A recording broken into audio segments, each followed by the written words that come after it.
Acá estamos con un honorable invitado.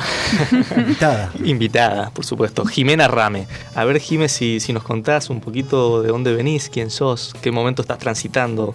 Bueno, buenas tardes a todos, acá los presentes y a la audiencia.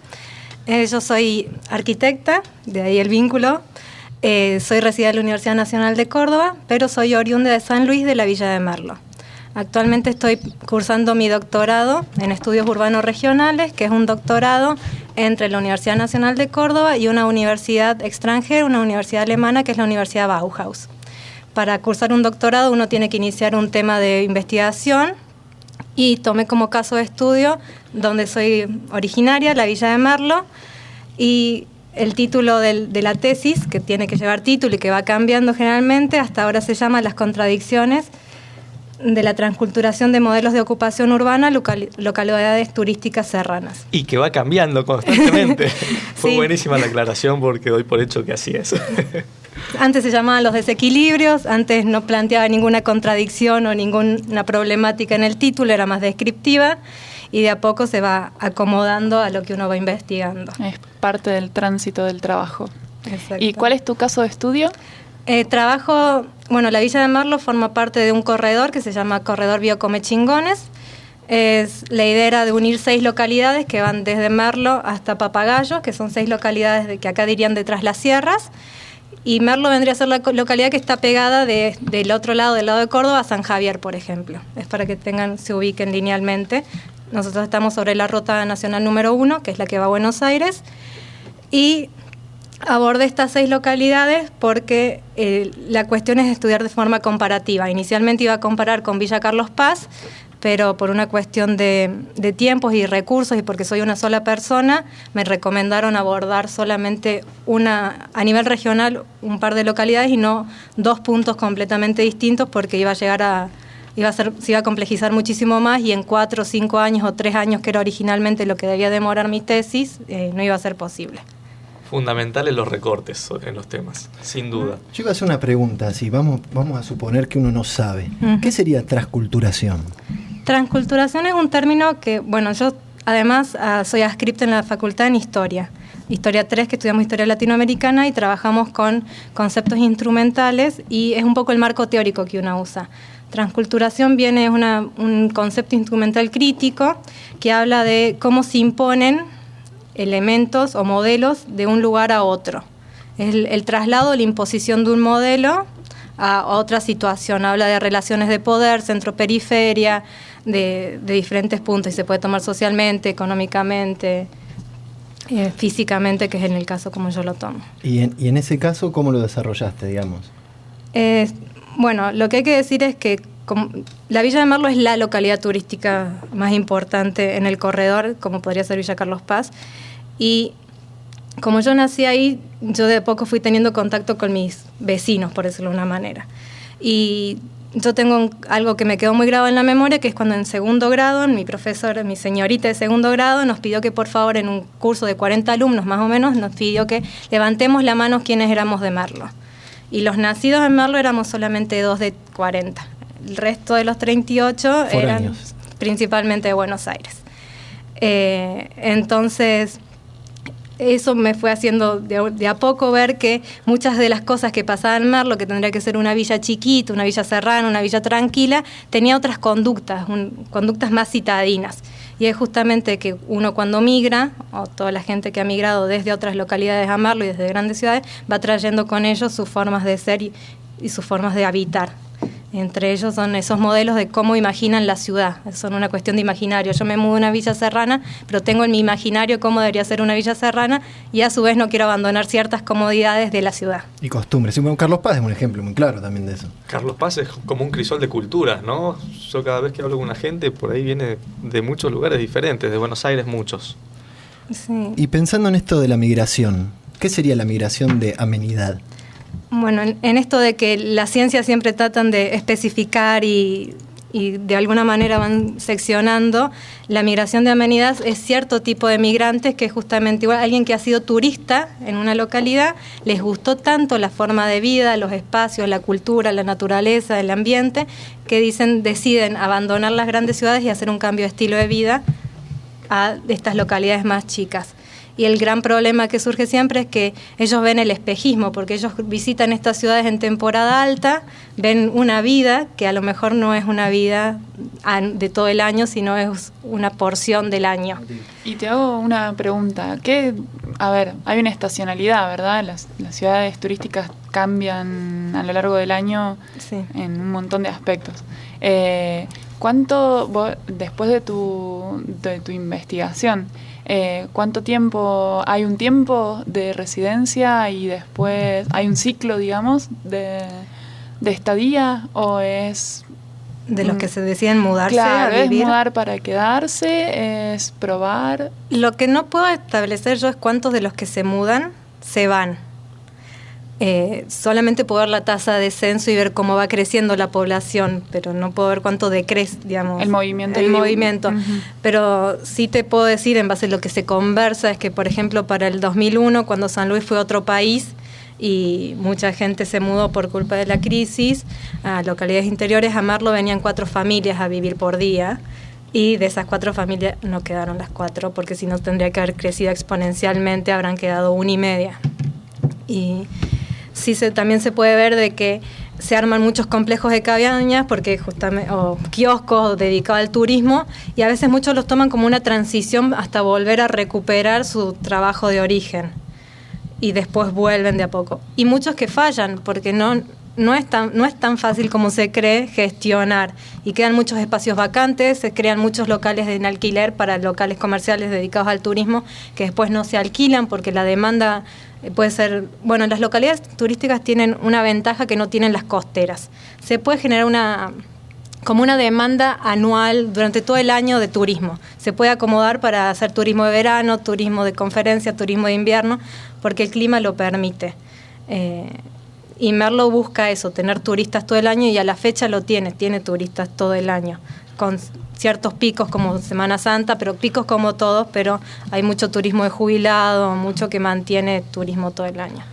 Antes de ir a un tema musical, Jimé, te hago una pregunta. Cuando vos te haces referencia a Merlo, ¿también podríamos nosotros paralelizar con Villa Carlos Paz?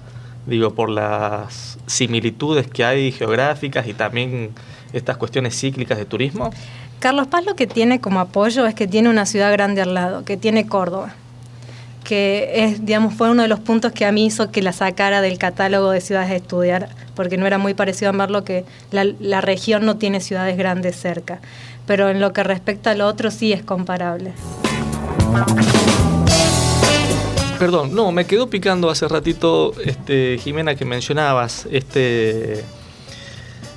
que está sucediendo, esto que sucede, ¿no? Este fenómeno que sucede en las ciudades turísticas, y me preguntaba cuáles serían las consecuencias. Bien, lo que pasa cuando se muda gente de afuera es que no solo se muda, como dijimos, se mudan con sus ganas y también con sus miedos, por ejemplo. Y lo que se ve mucho es que una persona que está acostumbrada a vivir en departamento le cuesta mucho, por ejemplo, pasar a vivir a una casa sin límites y optan por vivir en situaciones que a su percepción sean más seguras. Y se conoce también se puede conocer uno de esos fenómenos como el fenómeno de countryización, tengo también el inglés ahí, sí, que es la aparición de countries en áreas donde no son necesarios porque, por ejemplo, no hay inseguridad. El country es una respuesta a un fenómeno de la ciudad, no solo una cuestión de estatus y élite, sino a una demanda de seguridad. Creo que alguna vez, hablando acá en uno de los programas, decíamos que era la no ciudad. No recuerdo bien qué invitado vino y pensamos que era como el concepto del country de la no ciudad, esa ruptura urbana en el tejido. Se me vino a la memoria. Y trayéndote a este tema, ¿cuál es la implicancia, pensando nuestros territorios, cuando uno imposta estos modelos foráneos, digamos, qué implicancia tienen para nosotros?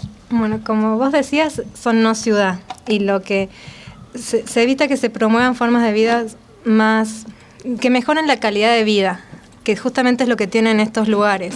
Entonces, si yo, por ejemplo, armo áreas completamente residenciales, encerradas en sí mismas, primero voy fraccionando el territorio, no permito la comunicación. Por ejemplo, se van cortando vías a lo más físico posible.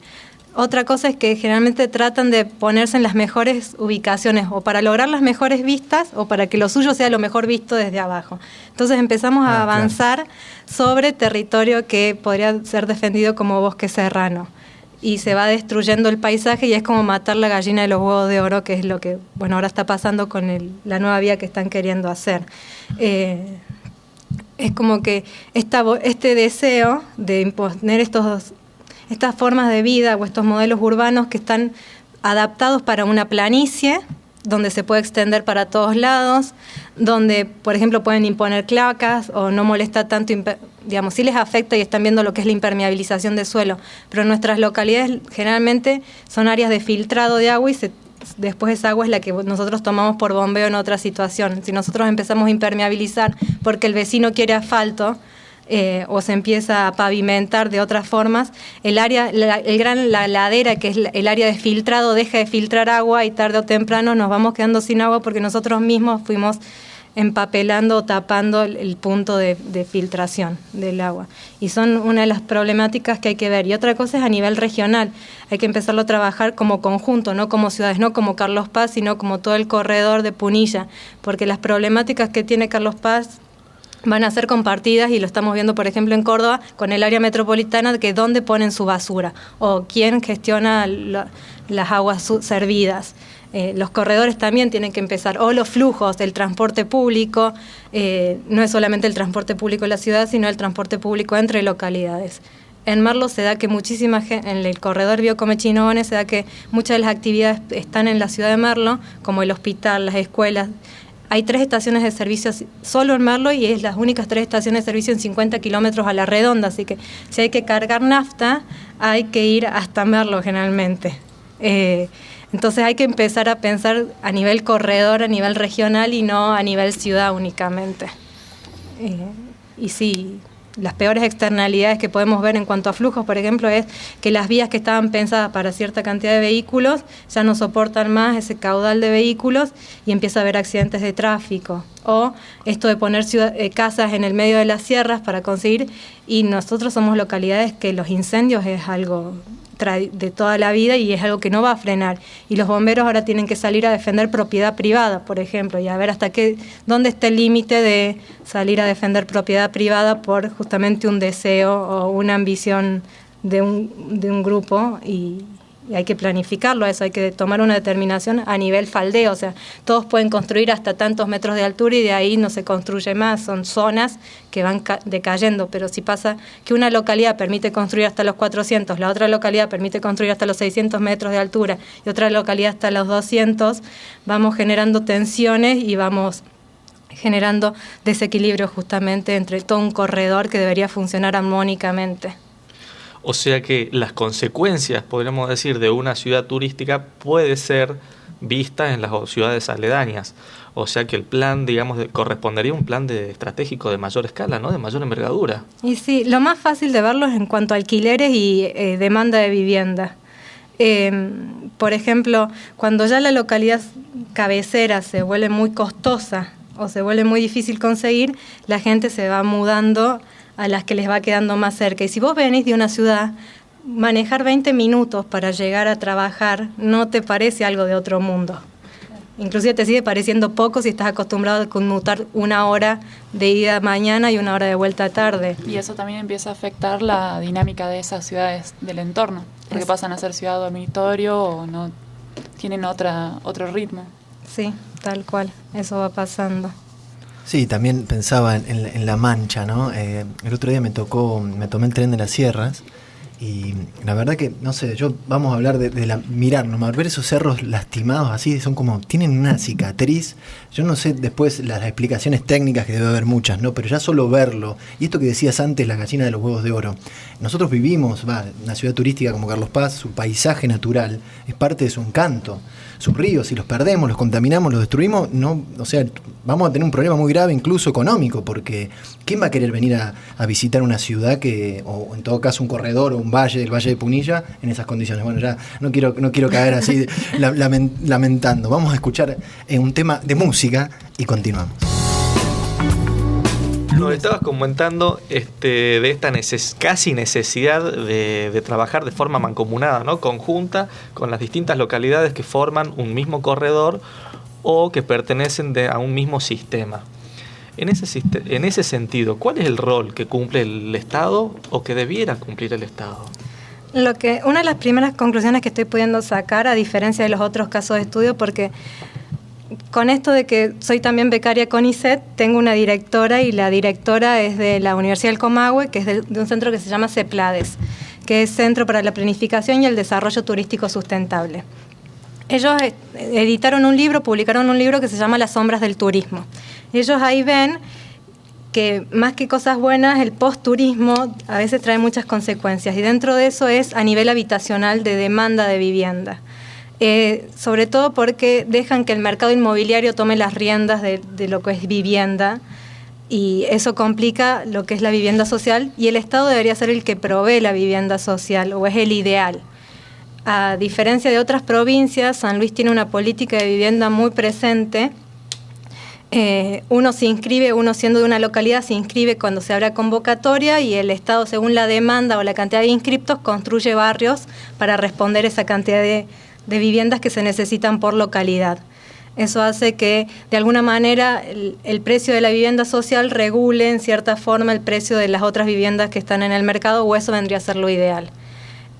No pasa en la provincia de Córdoba o no pasa al sur, que es otra de las áreas donde se está estudiando. Entonces, el Estado juega un rol muy importante en lo que es regular el mercado inmobiliario y la accesibilidad de estas localidades para la población que allí desea vivir.